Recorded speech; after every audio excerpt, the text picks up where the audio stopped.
G'day guys, welcome to the channel. Please give us a like and a subscribe. Just helps, makes this thing all worthwhile. So to get straight into it, I just thought I'd do a little video on the basics. If you want to just get going with some real basics, I found a couple of cool things. So these scoops, if you shop at Bunnings, or they're available at, I think, Mitre 10, or they're at a number of stores.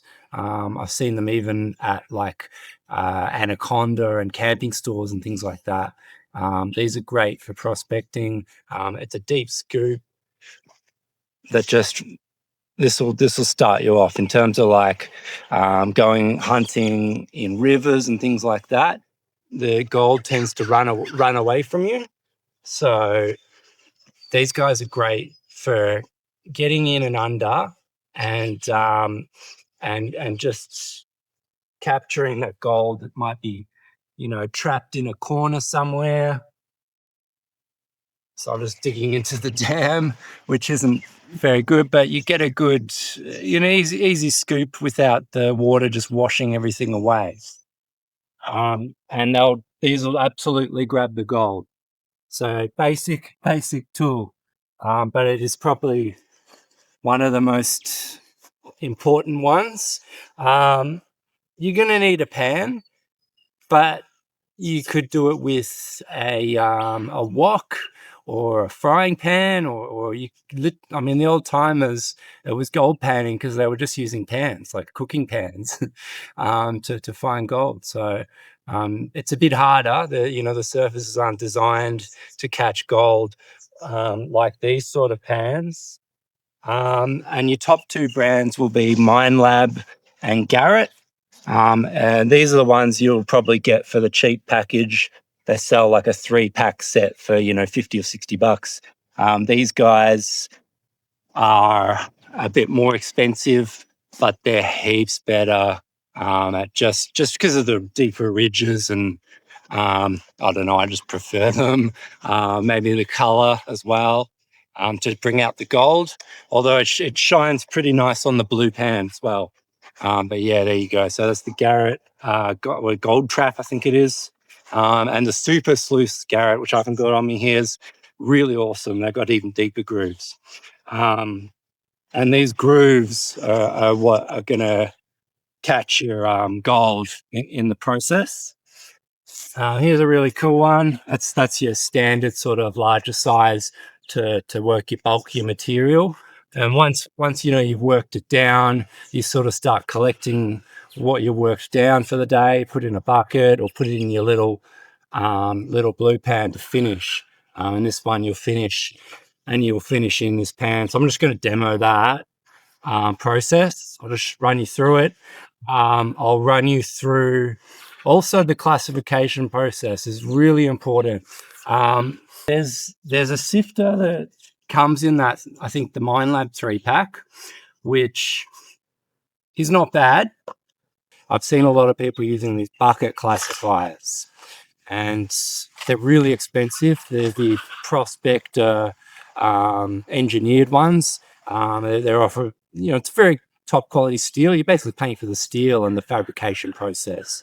So I figured out a kind of a cheap alternative, and this is just like I think it was they're originally for like fruit and veg, or maybe a waste paper basket or that sort of thing. You think in those lines, or you could get a deep fryer basket's really good. That's even stronger steel, the deep fryer basket, which I've got. But I just thought I'd show you the cheap of the cheap, because this is $8. They sell them everywhere. The problem is they're weak. They're really weak. It's not going to last you long, but it'll get you out for a few goes. And you'll have fun. If you're working really heavy clay, a lot of rocks and stuff, like bigger rocks and more jagged stuff, they're just gonna shred this thing pretty quick, which is what happened to me. But it's still going. It's had a good run. I don't know. It's probably had about 30 hours prospecting, and it's still survived. I've had to do a little makeshift repair on it, just attaching steel clips, like fencing steel, to the base here, because that ring at the bottom of metal just literally just fell off or peeled off. And yeah, that's sort of holding it for now. So that's sort of the action. It just gives you that advantage. First thing I'll do, I'll use the standard Minelab sifter. I'm just going to show you this firstly. So I want to get the big stones out of here. This isn't great material. There probably won't be any gold in it, I should premise. I haven't tested this stuff yet. I'm going to work this down. I probably won't find anything, but I might have enough heavies, black sands and things to just at least show you how it all works. So we'll classify into our bucket.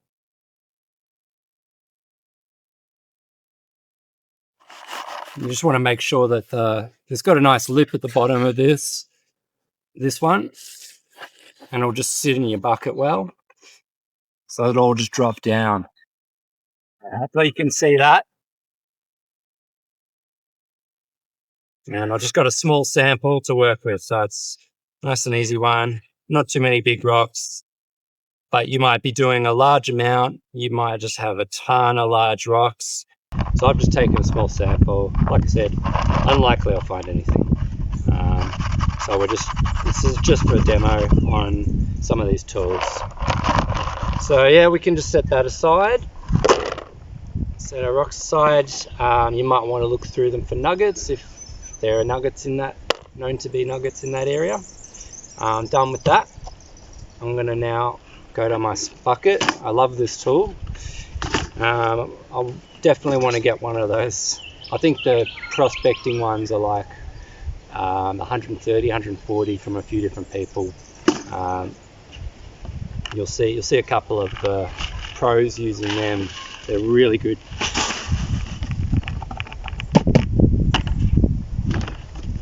But this is pretty good too. Honestly, works really well. It's nice and easy. You can do it one-handed like this because of the handle. I like that. Sometimes, I just get exhausted because I've been going all day and you're sort of fatigued, but you just want to do that one last bucket. So you can sort of stand there a bit lazily and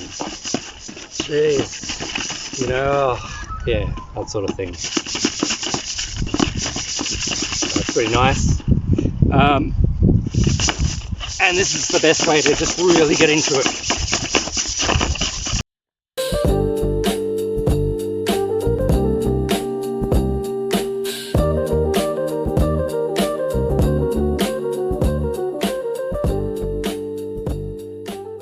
Ironstone sort of material, magnetite, hematite, possibly ilmenite because of the area I was searching in. Yeah. Set that aside because I'll give him a wash as well after. But yeah, we've panned that down nice. We'll classify it down. And I'll go straight into my favorite pan. Now, what I like to do is just pan too much at once and wear myself out sometimes. So don't do that. Just do it in stages. That's probably a good amount of material. It'll be about, I would say about 3 scoops would be good with this pan. This one could do more, and it just depends on your physical strength as well, but sometimes you want to take it easy. We'll get some water in there. I'm gonna have to wet this up actually, so I might get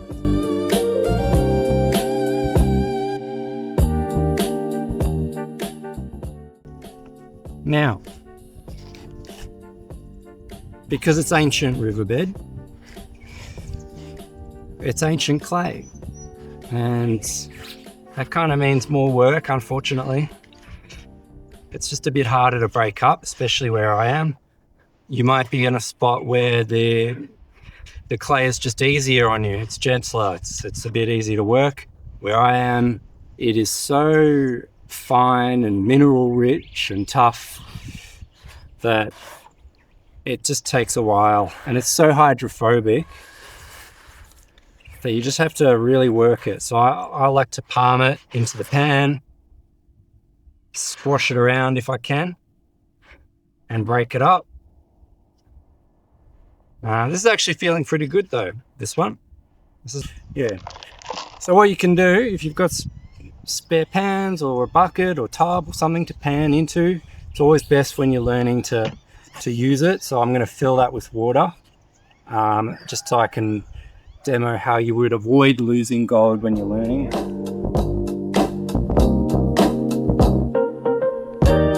Starting off, you've got your material, you've broken up that clay. We want to stratify.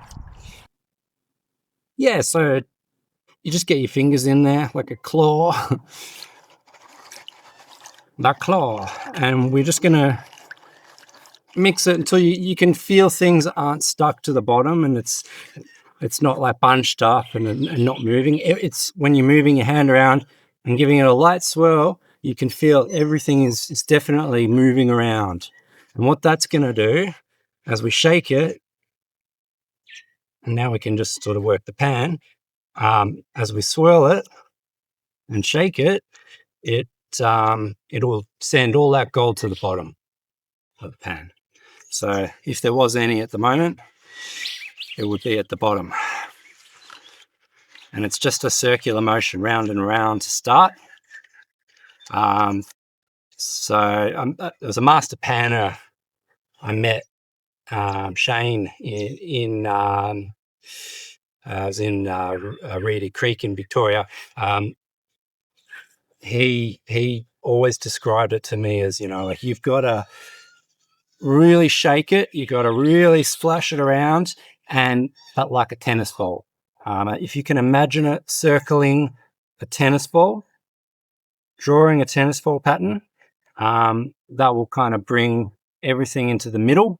That gold, if it's on the outside of the pan, will go whoop straight into the middle, and it will just stay there.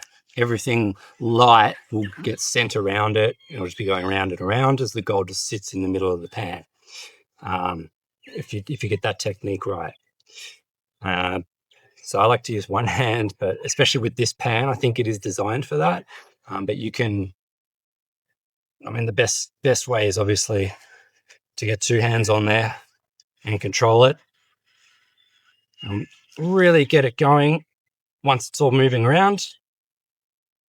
Trying not to get soaked and stuff, but you don't really want to worry about that. You just want to make sure you're getting that good swirl, that good tennis ball circular motion.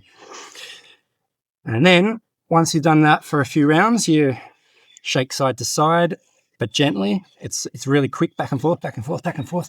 Shake, shake, shake, shake, shake, and bring it forwards. That's again stratifying. We're still stratifying, and the gold's still sinking if it's not worked its way down already. And we're going into the first crevice of the pan. Now we can tip off and start drawing off just the first third. So you can basically get rid of all that. You can even just gently with your hand. See how I'm only scraping from the top here, and that's about it. The gold at the moment would just be sitting about here. Still maybe a little bit forward from the center. So it could be in there, could just be down below there. I wouldn't go past there. I'd never do that from here. I just do that from there. I'm going to get water again and stratify. Bring it forward and just keep stratifying and keep working it.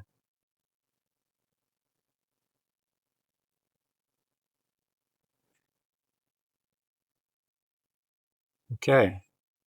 Stratify, pull some away.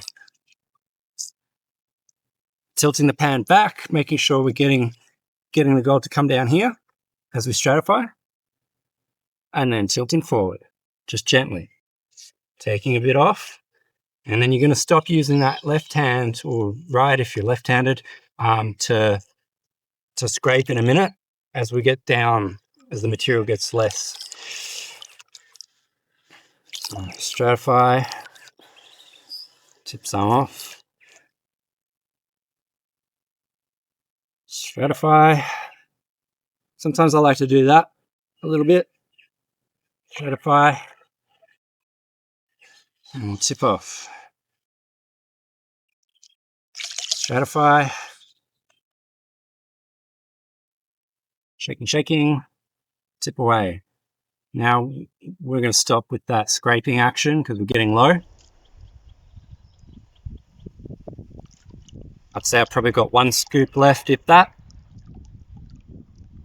That much left or so. I'm going to get rid of that slowly, just slowly in stages. So take a little bit off. With the water, you're just rolling the water across it gently, and then re-stratifying to bring the gold back down. Bring the gold back down to here. Shake. Stratify, tip, and roll. Just let it slide off a little bit, just that from that front part, the top layer. We're just taking that top layer off. And we're trying to keep the gold down the bottom. At the moment, if there was gold, I'd be 100% confident that it's down here with just that little effort. But you'd go harder. You know, if I had a big tub, or if I was working in my dam here, I'd be doing it a bit more messy. I'd be getting a bit more wet. I'd be going a little bit more harder with the shaking. Just rolling off.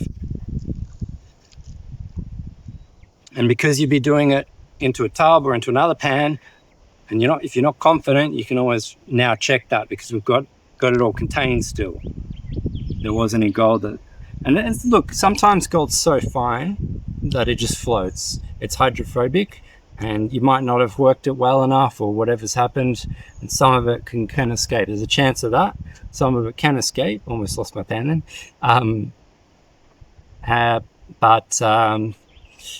Yeah, if you're in an area where there's coarse gold, you don't need to worry about that.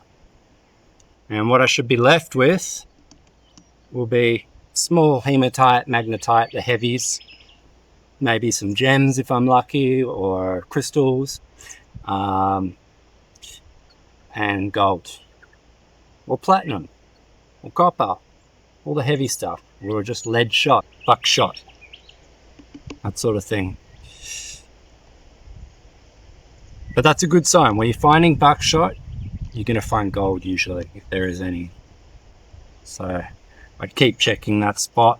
If you did find some, just do a couple more test pans, get a bit deeper, and see if there is any gold below that.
yeah, so there we go.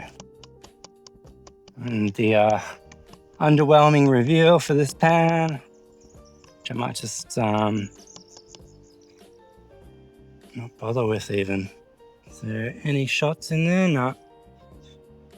Oh, we've got a bit of ilmenite. And a bit there.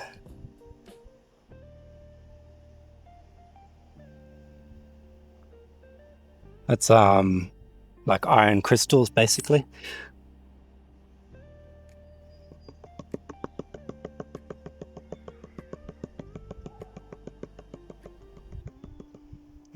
Oh, hello. What's that? I was not expecting anything. And I somehow got a speck. That just changes everything I thought about that area. So micro specks are still specks in my book. That means there is or was gold. And that means that there's a chance someone missed gold. The old timers missed it. So I don't know if you can see it. It's so small. I might just have to do a close-up shot of it. But you can see again, I've got all my heavies here. So that's just tin. There's a micro fine layer of black sand just below the tin and lead or whatever it is. And then above it, we've got 1, 2, 3, maybe 4 or 5 micro specks from a couple of scoops. So it does make me want to go back and check that spot.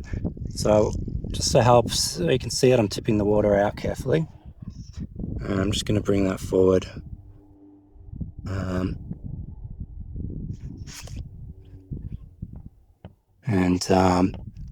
I'll point to the biggest one, which is just there, just above my fingernail there. Very tiny, as you can see. But that's pretty cool. Yeah, look, hope you guys enjoy, and please like and subscribe.